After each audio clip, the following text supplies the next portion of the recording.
your thoughts surrounding this awful latest tragedy? Well, thanks very much. And people talk about the French should stop the boats. We've got a bilateral agreement with the French. They stop on average about 50% of small boats. Right. So what we're saying is, well, they're doing half the work. They should do all the work. We should do nothing by this whole, the rhetoric of it.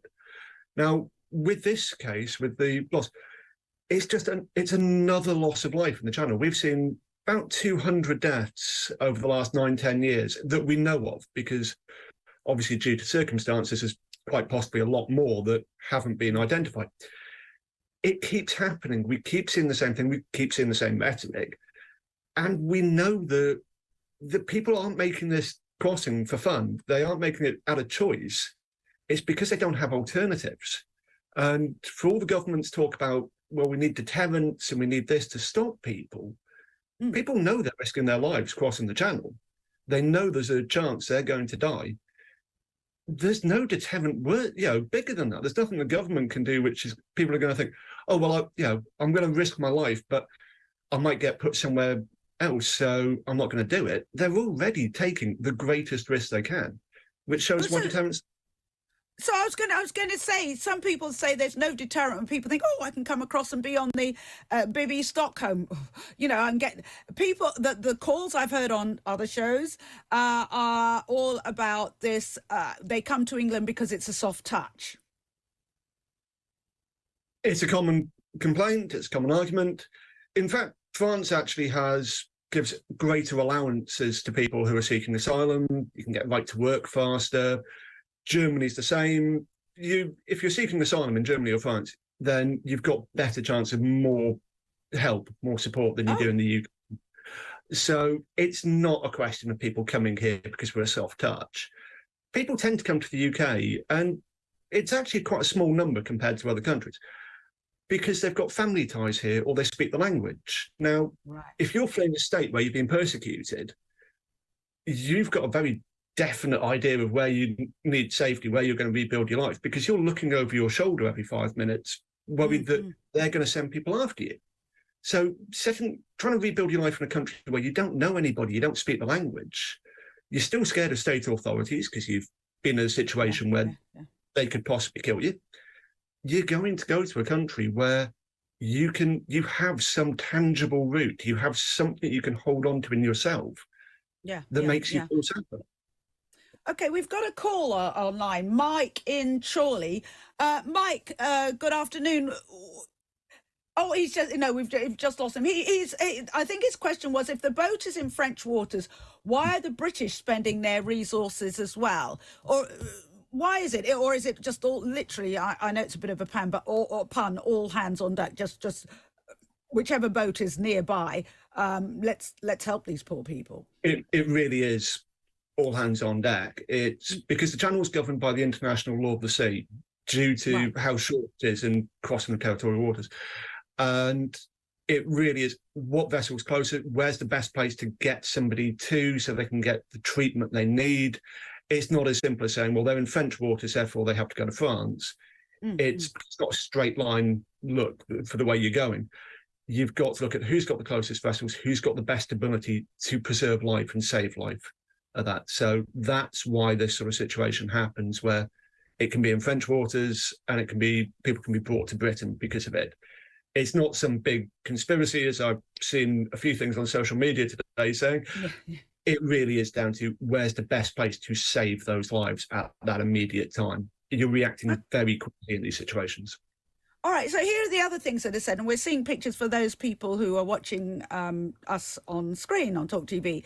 When one sees people say it's all these young men, I think there was a message earlier that said, you don't get lots of young men coming across from the Ukraine.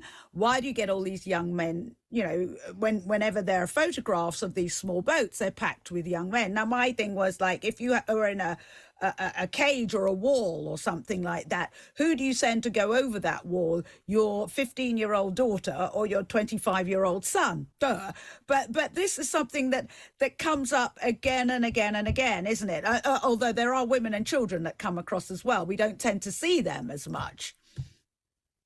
We don't see as many crossing the channel. It is a general thing. It's something that comes up quite often. And the reason being that I think we would all agree that traveling across multiple countries as a refugee is incredibly hard work. It's incredibly arduous. And it's also costly. Let's be realistic about this. I mean, if I was trying to flee the UK now, I couldn't afford to do it across multiple countries. So what happens is families will pool resources together to send the person who is best able to make the journey, so that once they reach the country that they're seeking safety in, they can get their asylum, work, and bring the rest of the family across safely via safer means. So they're sending the people best able to survive the most dangerous of journeys ahead of time, putting them at risk so that the rest of the family can be safe later on. And that's why we see this. It's not that people are just abandoning families. It's so they can protect families in the safest way. You don't want to have a 3-month-old baby trying to cross the channel. No. And the reason we've got something else.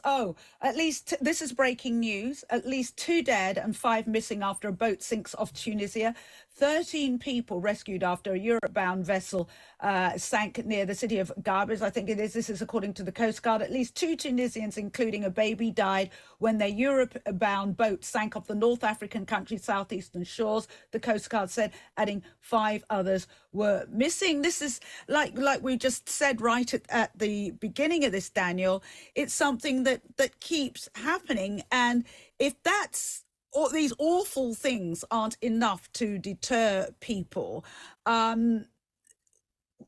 is there anything that can be done?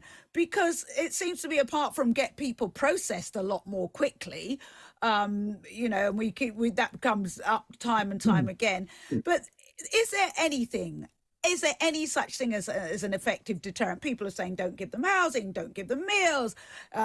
These gangs, that get rid of them and the small boats and do this. Is there anything that exists that is a deterrent to people in desperation? Not as a deterrent, not as a way to dissuade people from coming across.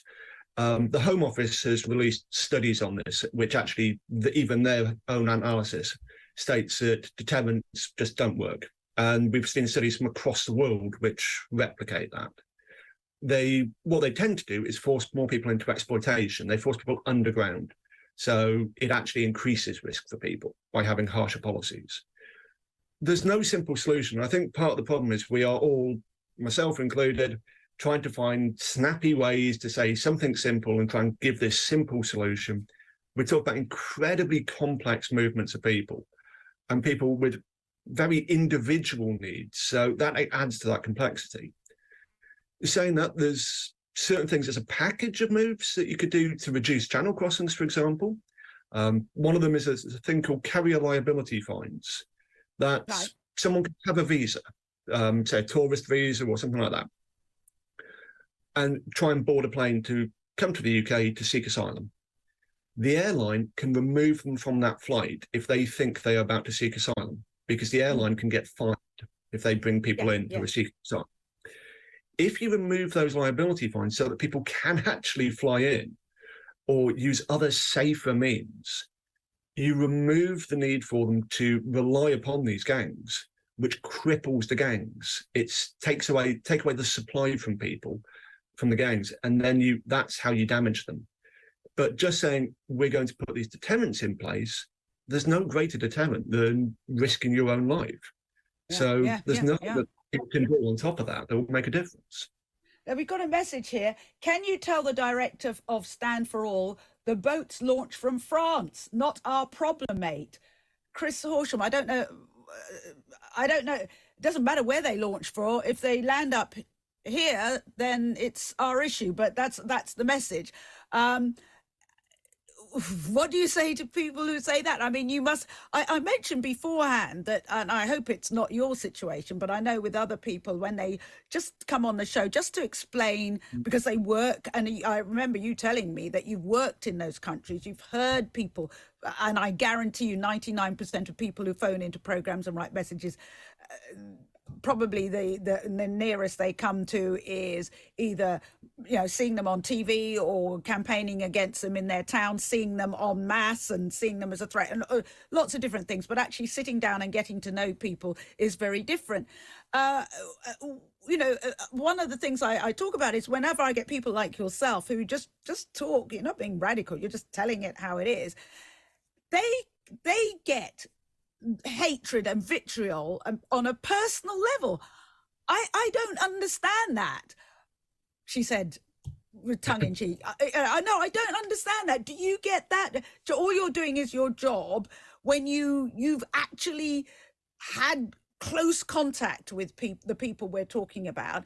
Do you come in line for personalized vitriol? Oh, yes, quite common. It happens all the time, whether via emails, via the Stanford website, or on social media. It happens all the time.